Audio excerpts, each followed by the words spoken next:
కాసేపట్లో గాంధీ భవన్ లో జరిగే కాంగ్రెస్ నేతల భేటీ ఆసక్తి రేపుతోంది. 42% రిజర్వేషన్ల విషయంలో ఎలా ముందుకు వెళ్లాలి, కామారెడ్డి మీటింగ్ లో ఎలాంటి ప్రకటన చేయాలి అనే దానిపై ఈ మీటింగ్ లో చర్చించబోతున్నారు నేతలు. టీపీసీసీ చీఫ్ మహేష్ గౌడ్ అధ్యక్షతన జరిగే విస్తృత సమావేశంలో సీఎం రేవంత్ రెడ్డి సహా మీనాక్షి నటరాజన్ పాల్గొనబోతున్నారు.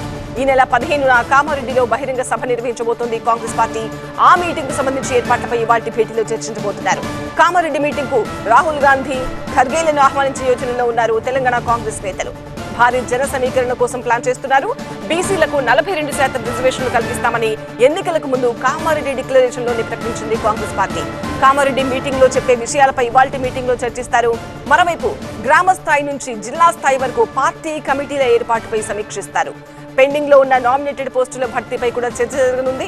టీపీసీసీ చీఫ్ గా మహేష్ కుమార్ గౌడ్ ఏడాది పూర్తి చేసుకున్నారు. ఆయనను అభినందించనున్నారు నేతలు.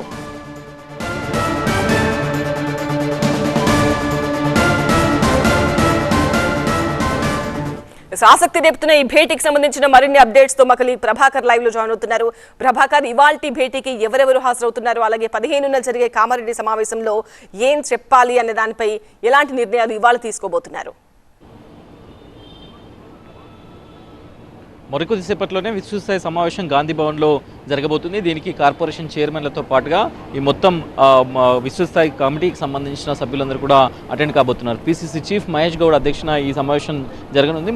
ముందుగా సీఎం కూడా వస్తారని షెడ్యూల్ అయింది. కాకపోతే సీఎంకి ఈరోజు ఎక్టిక్ షెడ్యూల్ ఉండడం వల్ల డిప్యూటీ సీఎం బట్టి విక్రమార్క, అట్లాగే మంత్రులు పొన్నం ప్రభాకర్, మిగతా మంత్రులు కూడా అటెండ్ అయ్యే అవకాశం కనిపిస్తుంది. మీనాక్షి నటరాజన్ ఇప్పటికే హైదరాబాద్ చేరుకున్నారు. ప్రధానంగా ఈ సమావేశంలో కామారెడ్డి డిక్లరేషన్కి సంబంధించి, బీసీ రిజర్వేషన్లకు సంబంధించి ఈ అభినందన సభ ఒకటి పెట్టాలనేది ఈ నెల 15న నిర్వహించాలనేది కాంగ్రెస్ పార్టీ భావిస్తున్న నేపథ్యంలో దానికి సంబంధించి ప్రత్యేకంగా చర్చ ఉండే అవకాశం ఉంటుంది. 1,00,000 మందితో ఈ సభను ఏర్పాటు చేయాలనేది కాంగ్రెస్ పార్టీ భావిస్తుంది. దాంతోపాటుగా ఇప్పుడున్న పరిస్థితులలో ఎలాంటి సంక్షేమ పథకాలను ఎలా ముందుకు తీసుకెళ్లాలి, గ్రౌండ్ లెవెల్లో ఏ స్థాయిలో కాంగ్రెస్ పార్టీ భాగస్వామ్యం అవసరం, పార్టీ నుంచి ఎట్లాంటి భాగస్వామ్యం అవసరం అనే దానిపైన ప్రధానంగా చర్చించున్నారు. ఇంకా జూబ్లీహిల్స్ ఎలక్షన్ సంబంధించి ఇప్పటికే కార్పొరేషన్ చైర్మన్లకు బాధ్యతలు ఇచ్చారు.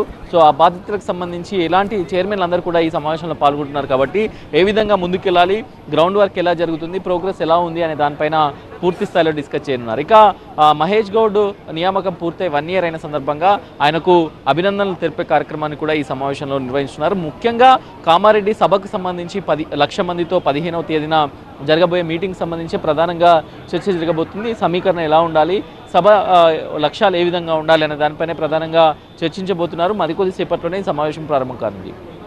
రైట్ ప్రభాకర్.